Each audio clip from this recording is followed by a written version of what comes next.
Hi guys, welcome back to my YouTube channel. For today's video, I'm going to be reviewing episode 5 of season 2 of Power Rangers Dino Fury. Are you ready? I bet you're probably not. But I don't care. Let's go. Picking up where the last episode ended, Santora awakens from her deep sleep thanks to Void Knight finally having enough Sporix cells to power the machine.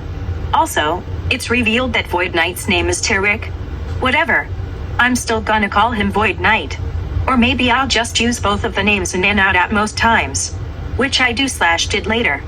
You'll see. Tarek gives Santora something to drink so her energy can come back, as she feels weak from her deep sleep. He says that he's glad that Santora is awake again and reveals that their ship is almost ready. He then says that once it's fixed, they can leave Earth. But Santora feels a bit triggered and pissed off that they're on Earth. Anyway, Izzy and Fern walk home from school and ask each other to go to their high school prom together. During or before this, Steel from Power Rangers Beast Morphers is mentioned. Izzy mentions to Fern how amazing Steel is in his television series Confusion, and later on, Javi briefly mentions how his character defeated a mob boss, which Amelia didn't want to know about. Oh, and this episode marks the first appearance of Izzy and Javi's mother, Rena Garcia. Back at Area 62, a Sporix cell flies out of the machine and hatches into a Sporix beast named Giancarlo. He's a poltergeist/garbage/haunted house-themed Sporix beast. Over the previous battles against the Rangers, Void Knight reveals that he recorded the Zords they fought against and plans to use the data on his newest invention, the Zord Jammer. Void Knight enlists Giancarlo's help in making the parts he needs to make the jammer. Skipping ahead a bunch, Izzy gets pissed off that her mom made her a purple dress for her high school prom and ends up throwing it in the trash at Buzz Blast because earlier, she told her not to give her one. She also reveals that she hated being her little model growing up. But after a fight with Mucus and Giancarlo, Izzy gets a text from Fern and sees her holding a tuxedo that her mom made. It's revealed that the tuxedo was for Izzy, and Mrs. Garcia accidentally gave Fern the wrong outfit. At Area 62 in the back room, Santora listens to some conversation through video as Void Knight continues his explanation. The only Zord left to scan with Slash are the Paka Smash and Baby Paka Zords. He then orders Giancarlo to lure the Rangers out so he could scan their location signals. As Void Knight and Giancarlo leave, Santora asks Tarek what is he doing. She doesn't actually ask.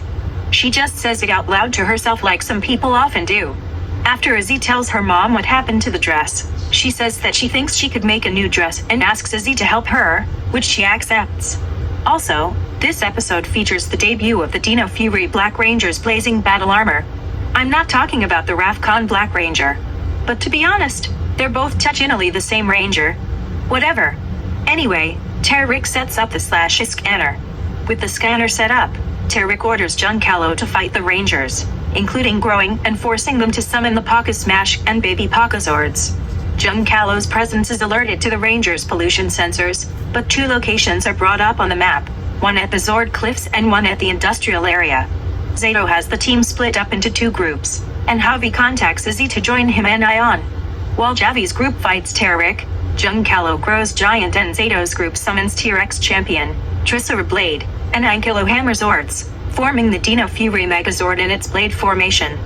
Using the Elasto Dino Key, they tie up Giancarlo, but he breaks free and unleashes a noxious blast. Zato summons the Pacha Smash Zords, unaware that doing so recorded the data Tarek needed. Tarek retreats after he gets what he wanted after Javi tries using Blazing Dino Key and Blazing Dino Armor to overwhelm him. Zato's group forms the Dino Fury Megazord in its Smash formation back in the city, and Javi's group joins them in the cockpit. Then, they kill Giancarlo by doing the Paka Mega Smash. And that's another Dino Fury victory. Izzy ends up getting Giancarlo's Sporix. In Area 62, Tarek returns to Santora and sees that she's recovered since the last time he saw her. Santora notices how much has changed since her deep sleep and how Tarek commands the Sporix beasts.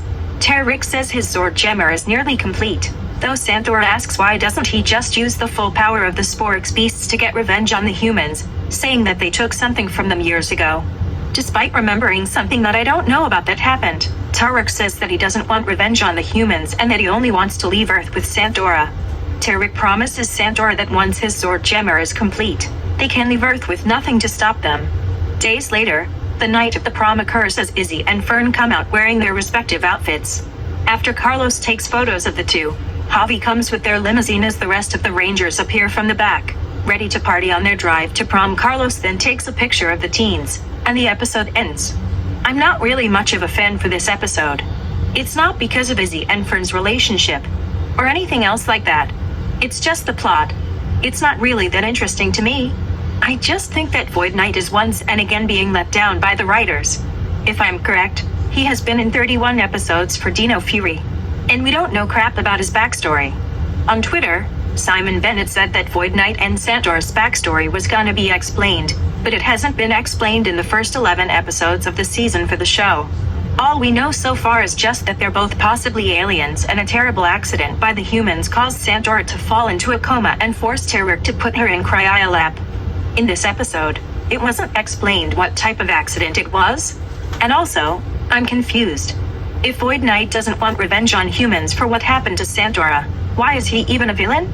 Is he secretly a hero? An anti-hero? An anti-villain? Like seriously, what is he supposed to be? Whatever. Anyway, I don't know what it is about Izzy-focused episodes, but they just seem a little boring to me. Why is Izzy doing something wrong because she thinks that her mom doesn't listen to her? The plot. It's not even really a good story. I'm just saying.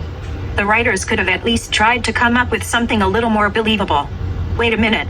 I'm so stupid. That is believable. I don't care. Also, why did it take us so long to see Izzy and Javi's mom? I legit thought that she was just dead, or that she and her husband had got a divorce, since she was never mentioned in season 1. I don't know, man. All I'm saying is that maybe the plot would be a little more better-ish if Izzy and Javi's mom was a little mean and abusive to Izzy and treat Javi sweet and kind. That's how some moms in the real world are now. They're basically like Karens. But whatever. It's just my option. Also, Giancarlo's suit is a repainted and modified version of Smash Stone. I already explained in my review of episode 1 how much I hate stuff like that. So, yeah. I guess that's it. I better end the video here. It's getting way too fudging long now. If you're new to my channel, make sure to hit the like button. And don't forget to subscribe so you won't miss any of my new videos. In my spare time, I'll review episode 6 next. Anyways, with all of that said, thank you guys so much for watching. I'll see you all in the next random video I'll post. Bye.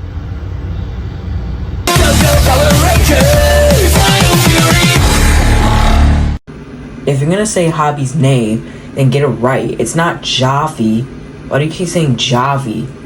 And also, why did you rush when saying, like when the Garcia dad, he takes pictures of all the teens at the end of the episode? Like, why did you, you said it like way too fast after you said the first thing I made you say.